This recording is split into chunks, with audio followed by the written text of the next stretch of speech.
Bismillah, Assalamualaikum warahmatullahi wabarakatuh. Teman-teman, pada pertemuan kita kali ini kita akan melanjutkan pembahasan belajar mengenai teks eksplanasi, yakni struktur dan kebahasaannya. Selepas pada pertemuan sebelumnya, kita sudah membahas mengenai pengertian. Jadi apa itu pengertian dari teks eksplanasi? Kita coba ingat kembali ya, bahwa ini dinamakan dengan teks eksplanasi adalah sebuah tulisan yang menjelaskan tentang proses terjadinya atau terbentuknya suatu fenomena alam ataupun sosial. Mudahnya, teks eksplanasi itu adalah tulisan yang menceritakan misalnya tentang proses terjadinya hujan. Nah, di proses terjadinya hujan itu diceritakan dalam bentuk teks eksplanasi. Nah, di dalam teks eksplanasi terdapat struktur sebagaimana sebuah bangunan. Nah, sebuah teks juga memiliki struktur. Di struktur teks eksplanasi itu ada tiga, teman-teman. Yang pertama adalah pernyataan umum. Yang kedua adalah penjelas. Dan yang ketiga adalah penutup. Kita mulai dari satu dulu, ya, terkait pernyataan umum.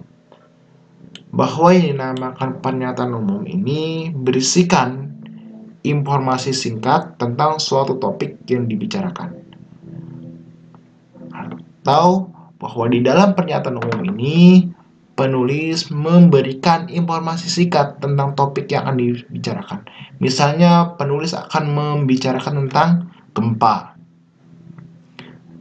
Maka di pernyataan umum penulis memberikan informasi singkat tentang apa itu gempa. Itu di pernyataan umum. Selanjutnya kita masuk ke struktur yang kedua, yakni penjelas. Kalau di pernyataan umum lebih kepada persoalan apa, pengertiannya lebih kepada pengertian ataupun apa, menjawab pertanyaan apa, maka di penjelas ini penulis menuliskan tentang bagaimana peristiwa itu bisa terjadi atau bagaimana proses peristiwanya. Maka di sana harus detail karena di sana mencakup tentang proses atau terjadinya sebuah peristiwa. Misalnya tentang hujan, bagaimana hujan itu bisa terjadi. Nah, di penjelas inilah itu diceritakan. Selanjutnya adalah penutup, teman-teman. Di dalam struktur penutup, ini berisikan kesimpulan atau pendapat penulis tentang peristiwa yang terjadi. Jadi penulis memberikan sebuah kesimpulan atau pendapat tentang peristiwa yang terjadi itu. Nah, tetapi untuk penutup ini sifatnya opsional, teman-teman. Bisa ada, bisa juga tidak ada. Itu ya strukturnya. Kita lanjut ke kebahasaan dari teks eksplanasi. Kebahasan dalam teks eksplanasi itu cenderung didominasi oleh kata penghubung, khususnya kata penghubung sebab, akibat, dan kata penghubung urutan. Apa sih kata penghubung itu? Kata penghubung itu, teman-teman, adalah kata yang bertugas menghubungkan. Jadi kata ini berfungsi untuk menjembatani antar kata dengan kata yang lain, antar kalimat dengan kalimat lain, antar paragraf dengan paragraf lainnya. Nah, di dalam teks eksplanasi terdapat tiga, yang cenderungnya adalah kata penghubung sebab, kata penghubung akibat, kata penghubung urutan. Kita mulai dari kata penghubung sebab. Bahwa kata penghubung sebab adalah menjelaskan bahwa suatu peristiwa terjadi karena suatu sebab tertentu. Nah, bahwa hujan terjadi karena ada peristiwa sebelumnya. Itu disebut dengan sebab. Nah, contoh kata penghubungnya untuk menerangkan kata penghubung sebab adalah sebab itu, karena itu. Nah, selanjutnya adalah kata penghubung akibat. Kata penghubung akibat ini menjelaskan bahwa suatu peristiwa terjadi akibat suatu hal yang lain. Artinya, dalam hal ini ditandai konjungsi yang menyatakan akibat.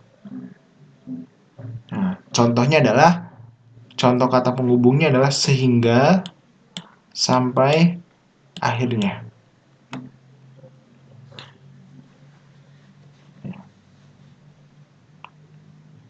Karena belajar, akibatnya dia berprestasi. Nah, karena belajar itu adalah sebab, akibatnya adalah dia berprestasi. Nah, bisa dipahami ya.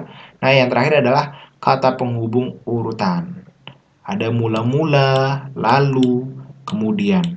Kata penghubung urutan itu adalah kata hubung yang menyatakan urutan sesuatu hal. Nah, ini contohnya adalah mula-mula, lalu, dan kemudian. Kita langsung ke contoh di dalam sebuah teks eksplanasi. Contohnya adalah di dalam sebuah teks eksplanasi, yakni badai tropis. Teman-teman, kita mulai dari strukturnya terlebih dahulu. Tadi kita sudah mempelajari bahwa struktur teks eksplanasi itu ada 3. Pernyataan umum, penjelas, dan yang terakhir adalah penutup. Kita mulai dari awal. Badai tropis disebut siklon tropis adalah fenomena. Nah, ini adalah informasi singkat tentang badai tropis.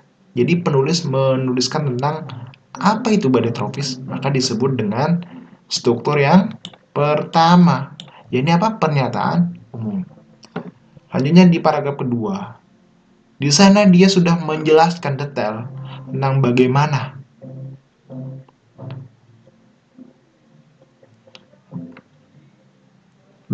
peristiwa itu bisa terjadi. Maka di antara dua ini disebut dengan struktur yang kedua. Apa tadi?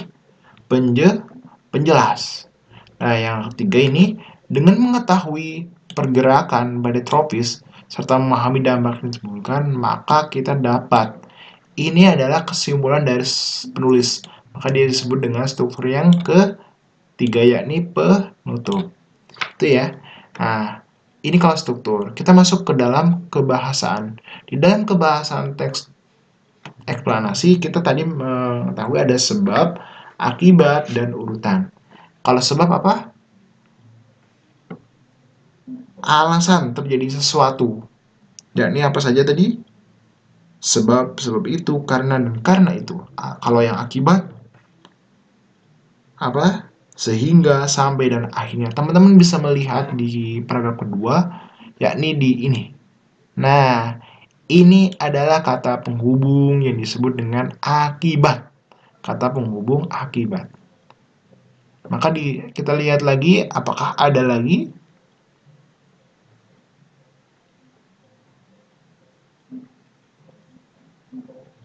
Sepertinya sudah tidak ada untuk kebahasaan yang lainnya. Tapi yang jelas bahwa di dalam teks eksplanasi itu pasti seringkali didominasi 3 kebahasan itu. Itu ya teman-teman tentang materi kita kali ini. Silakan teman-teman bisa memperkuat pembelajarannya melalui buku yang telah teman-teman miliki, buku bahasa Indonesia. Teman-teman baca, jika ada kesulitan bisa bertanya ataupun menghubungi Ustadz.